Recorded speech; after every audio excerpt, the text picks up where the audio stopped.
For more on the latest developments, we are joined by our Asia One. नवीनतम घटनाक्रमों के बारे में अधिक जानकारी के लिए हमारे साथ मशहद से सीधे हमारे एशिया वन संवाददाता यूसुफ जलीली जुड़े हैं। यूसुफ, ईरान के नेताओं की ओर से नवीनतम प्रतिक्रिया क्या रही है? खैर,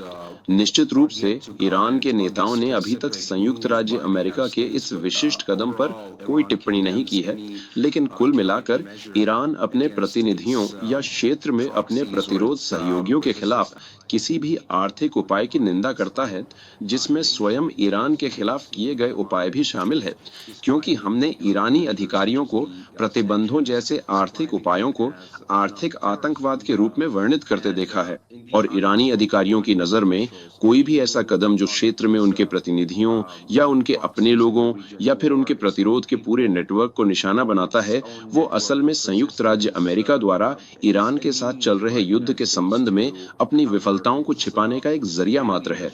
और ये सब कुछ बहुत ही सोची समझी रणनीति का हिस्सा लगता है। तो ईरान मूल रूप से ये कह रहा है कि संयुक्त राज्य अमेरिका ईरान के साथ अपने युद्ध में जमीन पर विफल रहा है और उसने ईरान को कमजोर करने, उसके क्षेत्रीय सहयोगियों जैसे कि रेजिस्टेंस एक्सिस प्रतिरोध धुरी को कमजोर करने के लिए आर्थिक उपायों का सहारा लिया है,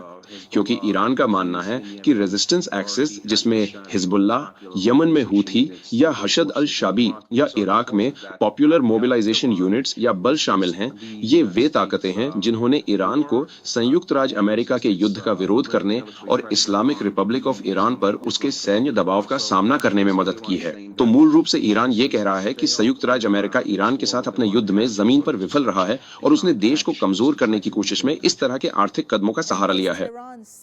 और क्या तेहरान हिजबुल्लाह के वित्त पोषण नेटवर्क के खिलाफ नए प्रतिबंधों को अपने क्षेत्रीय सहयोगियों को कमजोर करने के व्यापक प्रयास के हिस्से के रूप में देखता है?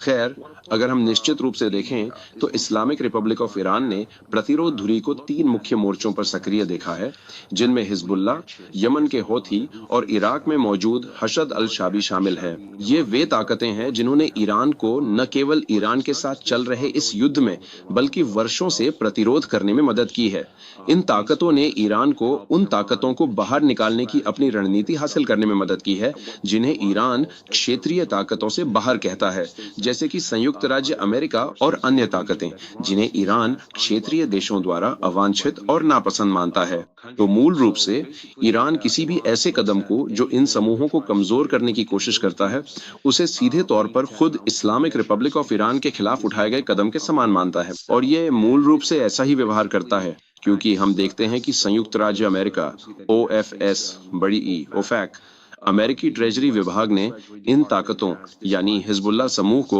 एक ऐसी ताकत के रूप में वर्णित किया है जिसने ईरान की मदद की है या क्षेत्र में ईरान की गतिविधियों को सुविधाजनक बनाने में सहायता की है। तो मूल रूप से संयुक्त राज्य अमेरिका हिजबुल्लाह को एक ऐसे समूह के रूप में देखता है जिसने ईरान को संयुक्त राज्य अमेरिका से आने वाले दबाव का विरोध करने या उसे झेलने में मदद की है। तो और ईरान भी इस हफ्ते हिजबुल्लाह को इसी नजरिए से देख रहा है। ईरानी अधिकारियों ने बार बार कहा है कि हिजबुल्लाह और IRGC वो ताकतें हैं जो प्रतिरोध की धुरी रेजिस्टेंस एक्सिस का निर्माण करती हैं। अन्य ताकतें भी जैसे यमन के हूती, इराक में हशद अल शाबी या PMF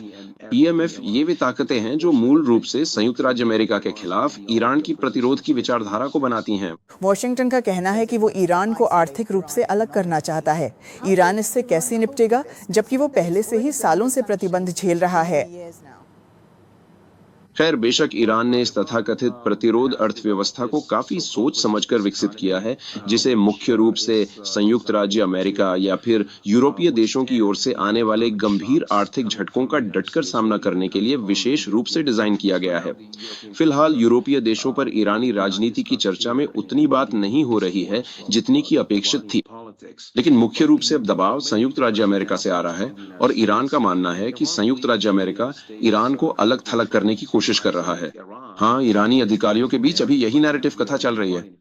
लेकिन बेशक ईरान ने संयुक्त राज्य अमेरिका से आने वाले उन दबावों का सामना करने के लिए इस प्रतिरोध अर्थव्यवस्था को डिजाइन किया है और ईरान वॉशिंगटन की ओर से लगातार आने वाली ऐसी कार्रवाइयों का अब आदी हो चुका है। इसी वजह से ईरान ने प्रतिरोध की इस नीति को अपनाया है, यानी अपनी घरेलू संसाधनों पर निर्भर रहने की नीति।